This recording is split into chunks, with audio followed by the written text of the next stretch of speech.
My name is Ameena Khan, and what I'm about to tell you happened just 3 weeks ago, on the day my husband learned that sometimes the quietest woman carries the loudest truth.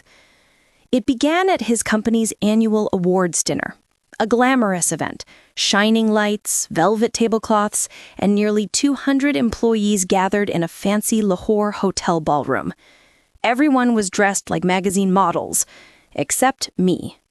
I had worn a simple navy blue dress I bought from a local shop. I loved it, but standing among women dripping in glitter, I suddenly felt painfully small.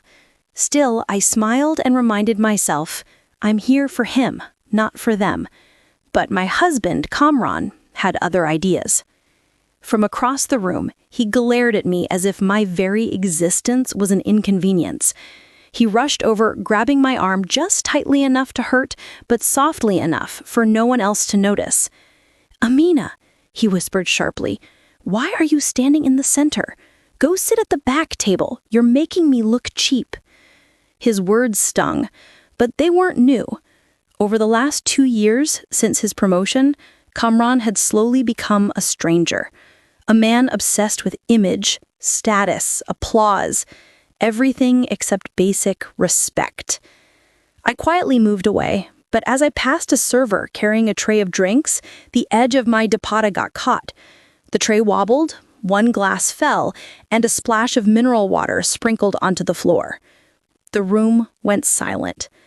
Kamran stormed toward me, shouting loudly enough for the whole ballroom to hear, "Can't you do anything right? You embarrass me every time you step outside." People stared. Some looked away. A few whispered. I felt myself shrinking, folding inwards, willing myself to disappear. A security guard approached, unsure what was happening. Kamran pointed at me and said, "Just take her outside. I'll deal with this." But before the guard moved, someone else walked forward, someone I least expected. Mr. Saeed, the company's oldest employee, the HR manager who had worked there since before Kamran was even born. A quiet man, respected by all. He stepped between us and said gently, but firmly, "Sir, that's enough." Kamran snapped at him, "Stay out of this. It's a family matter." But Mr. Saeed didn't step aside. He looked directly into Kamran's eyes, and for the first time ever, Kamran looked uncertain.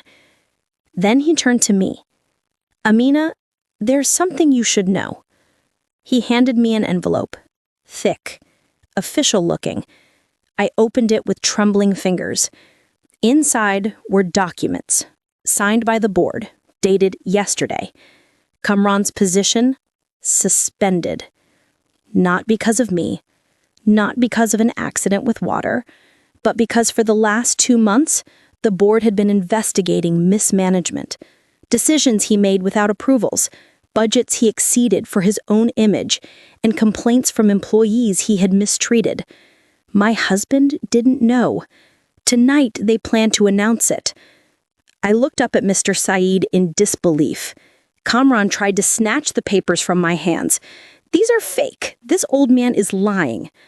But the projector suddenly lit up behind us. The board chairman had stepped on stage. "Ladies and gentlemen," he announced, "before we begin, we must